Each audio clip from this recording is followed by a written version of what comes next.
I'm Megan Coon with Powerhouse Real Estate, and today I want to give you a big heads up if you're looking to jump into the real estate market in Davis or Weber County, Utah, to see how our market differs today versus a couple of years ago, and some things that you need to know as far as the process for you, how it will be different going into the market today.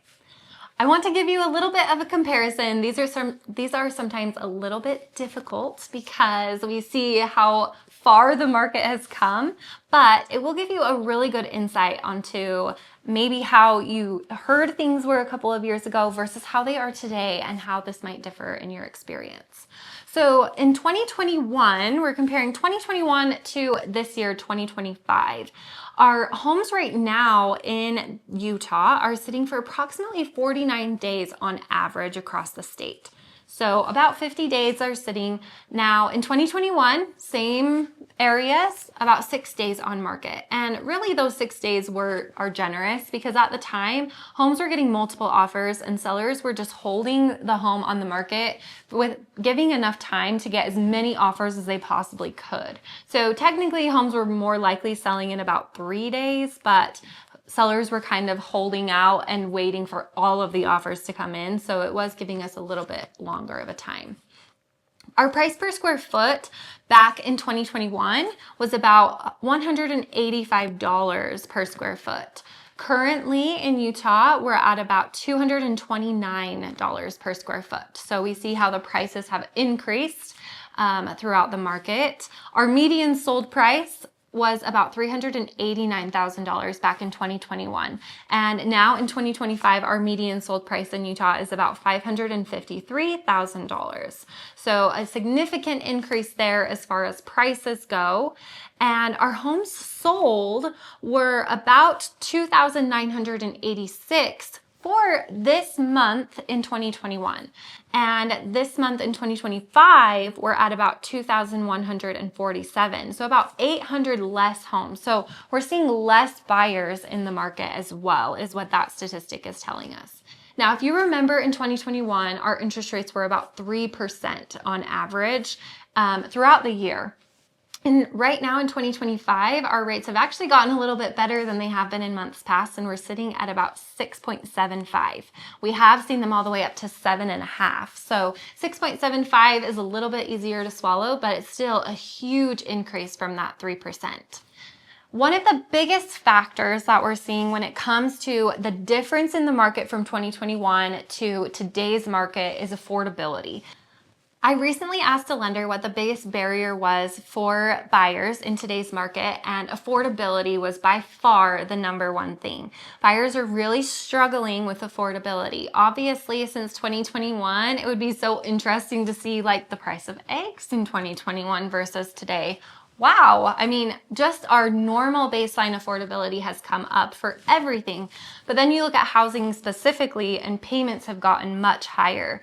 So this is something that is important for sellers to understand too, because as you're putting your home on the market, you have to understand the pain points of the buyers that are looking at your home. So you understand the complaints that they're going to have when they look at your home, and you have to understand kind of where they're coming from when they're asking for certain things as they purchase your home.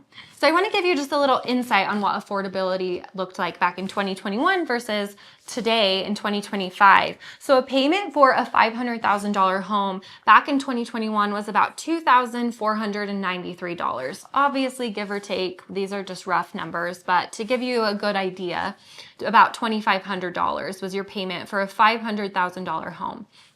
Again, remember that was with a 3% interest rate.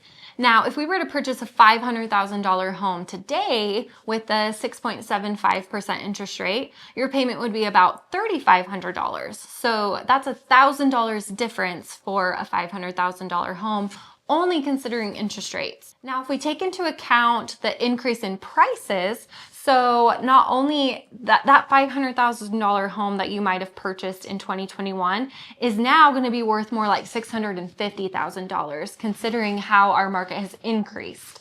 So the payment for a $650,000 home, so you're purchasing the same home today that you would have in 2021, is going to be about $4,500. So that's a $2,000 per month increase for the same home from 2021 to 2025. And so you can see how this is really stretching families very thin to purchase a new home in the market today.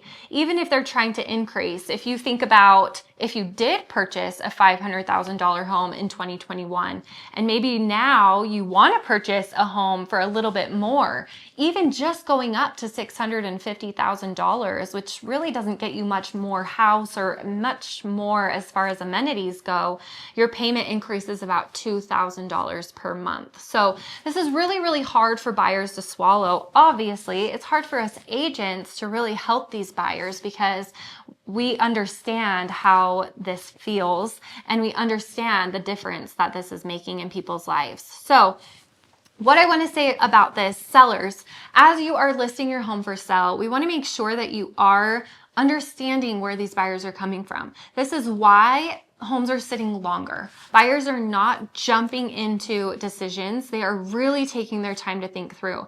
If I want to spend $4,500 a month on a home, I want that home to be exactly what I want. I want it to be in working order. We definitely want sellers to be fixing things.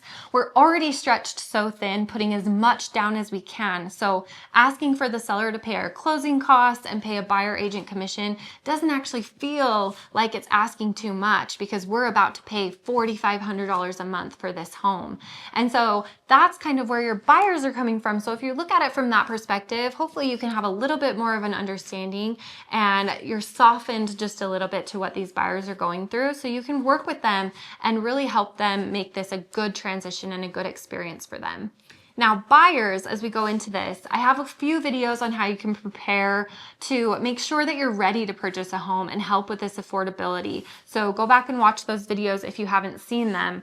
But I would definitely recommend that you're living by a budget. Even if you're not quite ready to purchase a home, you should be tracking your spending. Where can you cut back and save a little bit extra? The more that you can put down, it's going to help you bring that interest rate down, which makes a big difference on your payment. You can also keep some money in the bank, which would definitely be helpful with affordability up and you being stretched a little bit thin. It always is helpful to have a little buffer in case you ever need to pull from some extra savings that you have for a rainy day. So you want to make sure that upon going into purchasing a home, you're living by a budget, you really understand where all of your money is going and how much you can really afford going into it. We don't ever want you to be in a position where you're house poor and you're super uncomfortable with the payment once you get into it. But on the same token, I don't want to discourage you from purchasing a home. I know this whole video probably felt like I was discouraging you from purchasing a home. But even in these high cost times, really the best investment you can make is real estate. As you purchase that home and you make those payments, you will get that back. The market is going to continue to reward you. You're going to build equity just by living in that home. And so I really do feel like real estate is such a great investment and it's definitely worth making. You just want to make sure that you're really smart about it, that you don't get into a position that, again, you can't make those payments or you feel stretched way too thin. If you have any questions about the current market, how it will impact you specifically, or you need some help looking at your opportunities in the market right now, please reach out and give me a call. My name is Coon with Powerhouse Real Estate.